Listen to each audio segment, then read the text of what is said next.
गुरु रविदास अखंड ज्योति अमर रहे। वर्तमान में स्वामी ज्ञान भिक्षुक दास महाराज के परम शिष्य सतगुरु समनदास जी महाराज शुद्ध चेतन अखंड ज्योति है और आत्मज्ञान द्वारा संसारिक जीवों को आत्मज्ञान कराकर उन्हें अखंड ज्योति में मिला रहे हैं। ये हमारा भाग्य है कि हमें पूर्ण गुरु सतगुरु मिले हुए हैं। वे जीव धन्य आत्मा होती है जिन्हें समय पर पूर्ण गुरु मिल जाते हैं। तो पूर्ण गुरु की क्या पहचान होती है साथ संगत जी?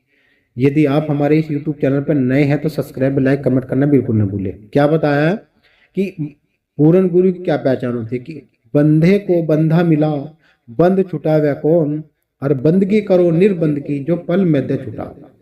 महाराज समनदास जी महाराज कहते हैं कि अरे भाई, जो साधु स्वयं में ही बंधा हुआ होता है, जो अपने काम क्रोध मोह लोभ ईर्ष्या या बाहरी सुख में रला रहता है या बाहरी दिखाव में रला रहता है, वो कभी पूजने योग्य नहीं है। वो तो केवल एक पाखंड है। गुरु रविदास जी महाराज ने पाखंड हटाया है, यानी कि 15वीं और 16वीं शताब्दी के एक संत महान रविदास जी महाराज ने संसार में क्रांति लाई है। उन्होंने कहा था कि रविदास ब्राह्मण मत पूजो जो होवे गुणहीन, चरण पूजो चंडाल के जो होवे गुण परवीन। गुरु रविदास जी महाराज कहते हैं कि कोई जाति विशेष का कोई मसला ही नहीं है। गुरु कहते हैं कि पूजने योग्य वही है जिसने त्याग कर लिया हो, जिसने अपना अंतस्करण शुद्ध कर लिया हो और जो दूसरे की वृत्ति को सुधार दे, जो दूसरे के कर्मों को सुधार दे, वही पूजने योग्य होता है। गुरु जी कहते हैं कि जो बंधा हुआ रहता है, जैसे ये संसार है, ये संसार जो है बंधा हुआ है, कहे में यो प्रकृति के बंधन में बिल्कुल लिप्त है। एक प्रकृति से निर्लेप जो होता है, जो अजर अमर अविनाशी होता है, जो किसी के बंधन में नहीं रहता, उसे ही सतगुरु पूर्ण सतगुरु परमात्मा उसे ही कहते हैं। वो जब चाहा वो प्रकट हो जाता है, जब चाहे वो चोला छोड़ देता है। वही एक सतगुरु एक परमात्मा है जो हमारे अंदर विराजमान है। तो साथ संगत जी, इसी बात को लेकर मैं आपको बता देना चाहता हूं कि असली गुरु जो है वो शब्द है। गुरु शब्द है, इस बात को आप अपने अंदर ठहर कर लीजिएगा कि जो पूर्ण गुरु का जो शब्द होता है वही गुरु होता है। जैसे बताया कि पूर्ण गुरु प्रतिदिन शब्द का अभ्यास कराकर आत्मिक अमृत के सरोवर में स्नान करवाता है। सृष्टि के 7 दीप 9 खंड 14 भवन इसी शरीर में स्थित है। पूर्ण गुरु संसारिक मानव की आत्मा को परमात्मा का प्रकाश दिखाने का अपना उत्तरदायी मानते हैं। गुरु की असीम दया से ही हम दुनियादारी में रहकर भी इच्छाओं को सीमित कर शब्द योग का अभ्यास करते हैं। इस संसार में माया जाल में फंसकर अवगुणों में बंध जाते हैं और संसारिक और जानकारी होते हुए भी गंभीर त्रुटियां भूल और पाप कर बैठते हैं। फिर भी सच्चे सेवक को गुरु हमेशा बहुत प्यार करते हैं। जब गुरु की दया और प्रकाश का प्रभाव शिष्य पर होता है तो वह गुरु के प्रति श्रद्धा विश्वास प्रेम और भक्ति द्वारा अपने आप को गुरु के चरणों में समर्पित कर देता है, गुरु के प्यार का अधिकारी बन जाता है। यही वो विधि है। हजारों लाखों करोड़ों इंसानों में भी गुरु अपने शिष्यों को पहचान लेता है। वही तो एक पूर्ण गुरु होता है। जैसे बताया कि पूर्ण गुरुओं का इस संसार में आना अपना एक विशेष समय स्थान या जाति से उनका कोई संबंध नहीं होता। वो तो युगों युगों से संत अवृत होते आए हैं। उनका एक ही उद्देश्य रहा है कि वे अपने समय के मनुष्यों को शब्द का अभ्यास कराकर और कल्याणकारी मार्ग यानी कि सत का मार्ग दिखाकर ज्योति से मिलाप करवाते हैं। मनुष्य बड़े भाग्यशाली होते हैं जिन्हें पूर्ण गुरु मिलते हैं। जो अज्ञान व सांसारिक मोह माया में उनसे वंचित रह जाते हैं और उन्हें पूर्ण गुरु नहीं मिलते, वे बड़े ही भाग्यहीन होते हैं, यानी कि अभागे होते हैं जिन्हें पूर्ण गुरु नहीं मिला हुआ है। और जिन्हें समय पर ही गुरु महाराज जगा देते हैं, चेतन कर देते हैं, वो इस संसार का सबसे बड़ा धनवान, भाग्यशाली और अच्छा इंसान माना जाता है। वही इंसान इस संसार में रहते हुए भी, परमात्मा का सुमरन करते हुए भी परलोक को सिधार जाता है, यानी कि वो यहाँ इस संसार में भी स्वर्ग में है और जब वो परलोक में जाता है वहां भी स्वर्ग में रहता है। देखिए जैसे बताया कि प्रत्येक आत्मा जो संसार में आई है अपने शुभ अशुभ कर्म अनुसार एक दूसरे शरीर में घूमती रहती है। यह आवागमन का चक्कर मनुष्य योनि पाने पर जब समाप्त होता है तब मनुष्य कर्तव्य पालन करते हुए सांसारिक विकारों को छोड़कर सच्चे सुख शांति को प्राप्त करता है और सदा सुरती नाम शब्द में लीन रहता है। इस साधन के अतिरिक्त भारी आडंबर युक्त आराधना, अंधविश्वास, रूढ़िवाद और प्राकृतिक जन साधनों में विश्वास में लिप्त रहकर जीवन वृद्ध ही खोना होता है और पुनः आवागमन के चक्कर में फंस जाता है।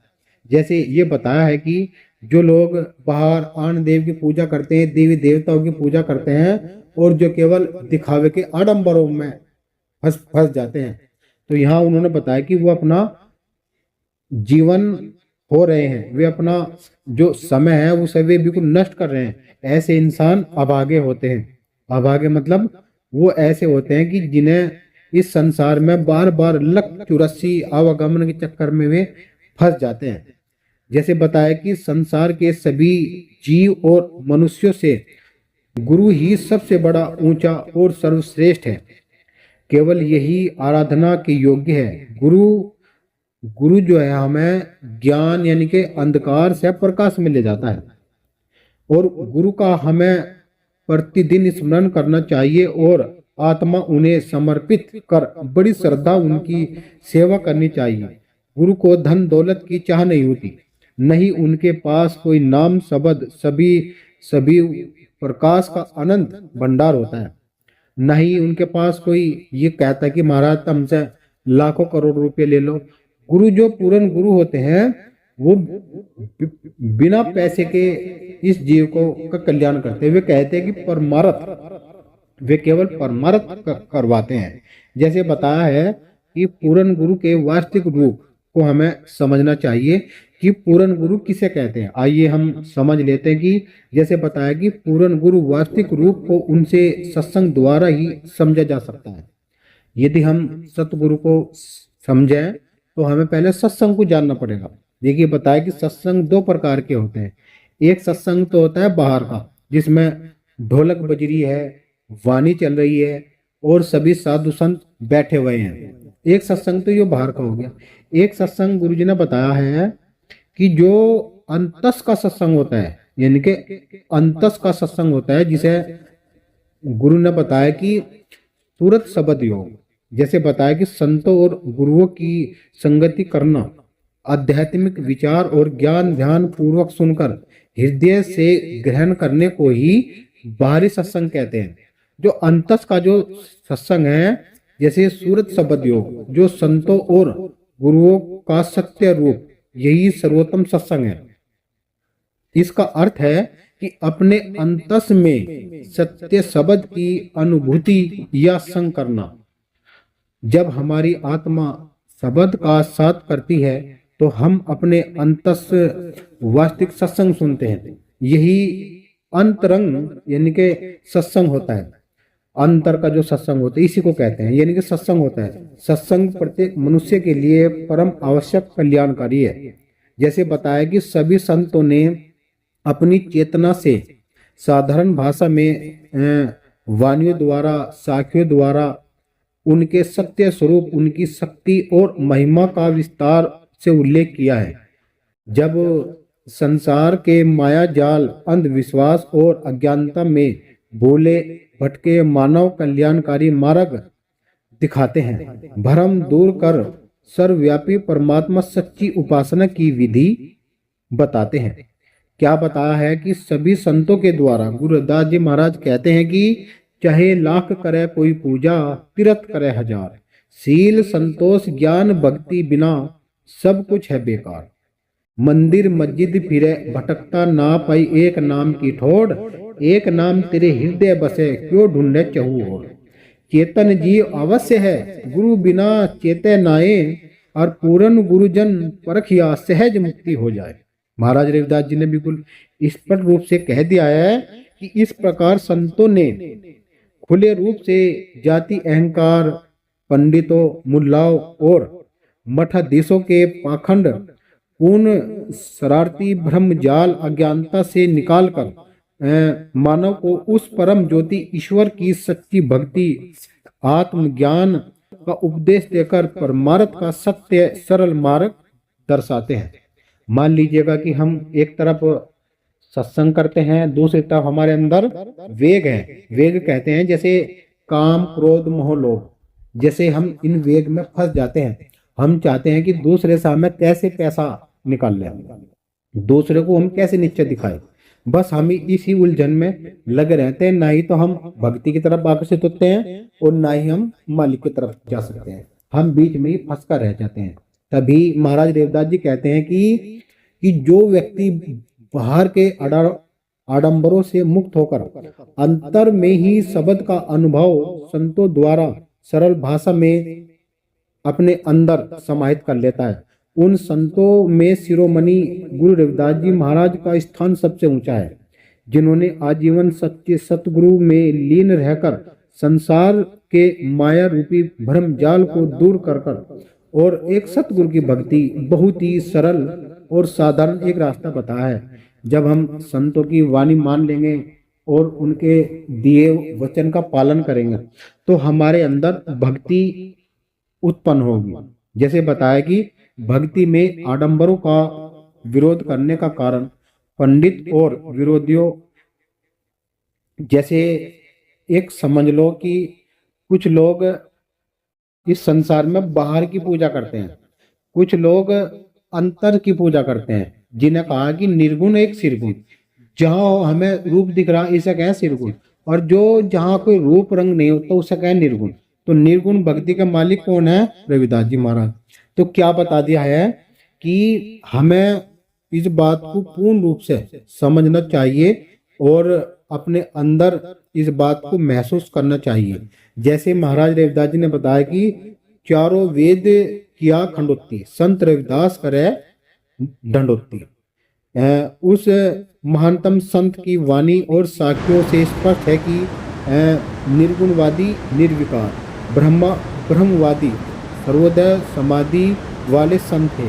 वे निर्थक निंद्रा विरोधी से भी विचलित नहीं होते थे। जैसे बताया कि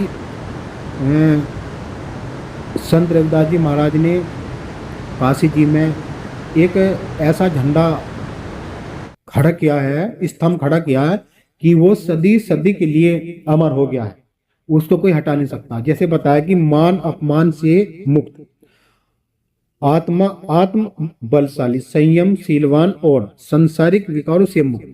वे मानव मात्र सच्ची सेवा में ही विश्वास रखते हैं और जाति वर्ग के आधार पर जो धर्म को बांटते हैं उनके सदा विरोधी रहे हैं। कौन?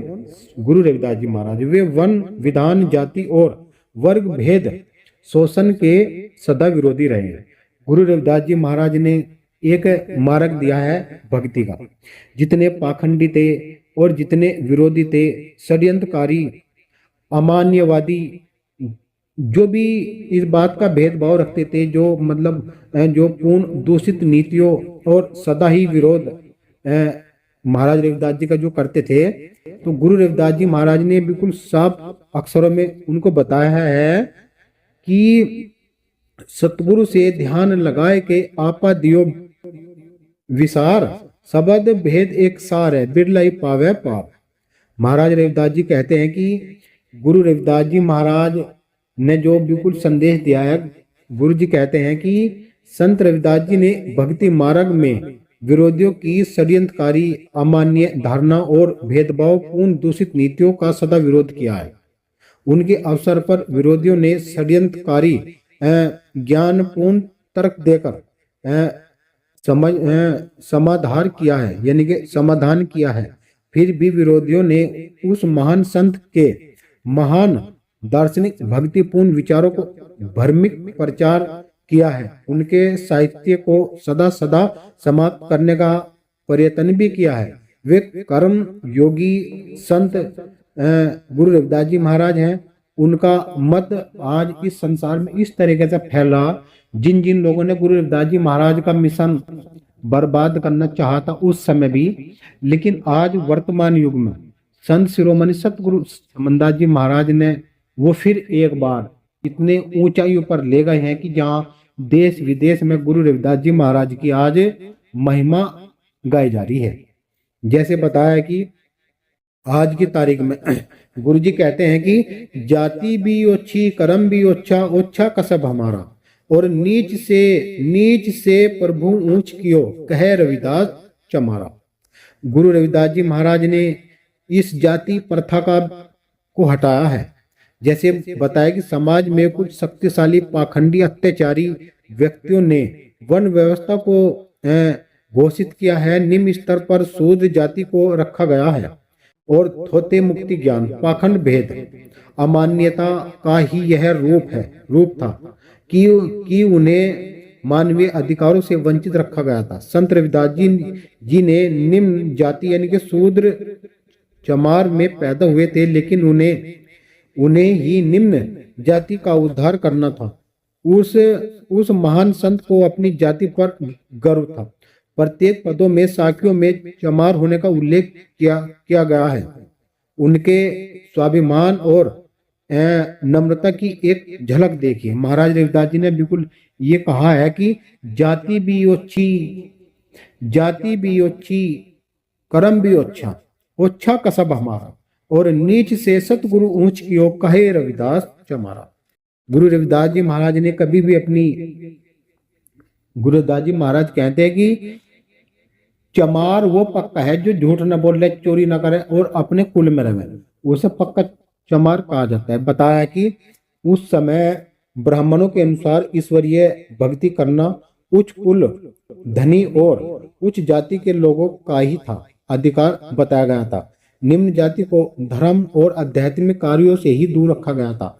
संत रविदास जी ने ब्राह्मणों की पाखंडता पूर्ण भक्ति का विरोध किया है और उनके उत्तर में आध्यात्मिक ज्ञान, अलौकिक प्रतिभा, दया, मानव मात्र की सेवा, अकायतन प्रमाणों से विरोधियों की धारणा को असत्य और भ्रांतिपूर्ण साबित किया है।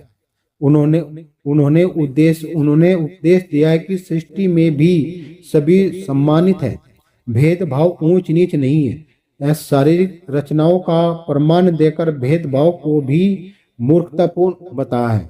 उस महान संत अंतिम समय तक क्रूरता, पाखंड, वाद भरी विचारधाराओं का असत्य ज्ञान से उत्तर दिया है, यानी कि धाराओं को सत्य ज्ञान से उनका उत्तर दिया है। जैसे महाराज रविदास जी कह रहे हैं कि 5 तत्व का पुतला भाई, अलग पुरुष सब माई समाई, सतगुरु जपे तो सत का प्यारा, कही रविदास नहीं जात विचारा। सभी चमार चोला चाम का, भजन बिना नहीं कुछ काम का। सभी चमार जो जिया जून कहा था, चेतन ब्रह्म चाम में ही रहता। चेतन चाम से होत न्यारा, सभी ठाट माटी का सारा। और कहा कि गुरु रविदास कहे समझाई, एक ही सतगुरु रमा सब माही। सबका एक बनावन हारा, पंत वरन से सतगुरु न्यारा। सबको एक सतगुरु ने बना, एक ही ब्रह्म सगल घट चाया। अंधी दुनिया हुई दीवानी, साया छोड़ यम हाथ बिकानी। और सब में लहू नहीं कोई दूध, भाई जीव अहंकारी बूढ़। कि जाति जुगाती वर्ण न कोई, आदि जुगाती एक सत सोई। कि मन चंगा कठौती में गंगा। गुरु रविदास जी महाराज ने बिल्कुल स्पष्ट रूप से बताया है कि यह शरीर 5 तत्व का पुतला है, 25 प्रकृति है और इसमें रक्त बूंद का गारा है। इसमें बिना साधना के, बिना भजन के, इसमें कोई किसी की जाति का खेल नहीं है। ये संसार की जितनी भी मनुष्य जाति है वो सब एक है, यहाँ कोई जाति का कोई खेल नहीं है। परमात्मा भी यदि जाति में भेदभाव रखेंगे तो ये संसार उसी दिन नष्ट हो जाएगा। ये तो इंसानों की देन है कि इन्होंने यहाँ जाति प्रथा को बहुत ऊंचाइयों पर ले गए हैं। यहाँ कोई भेदभाव का काम नहीं है। गुरु रविदास जी महाराज एक ऐसे महान संत है जिन्होंने जाति प्रथा के विरुद्ध आंदोलन किया।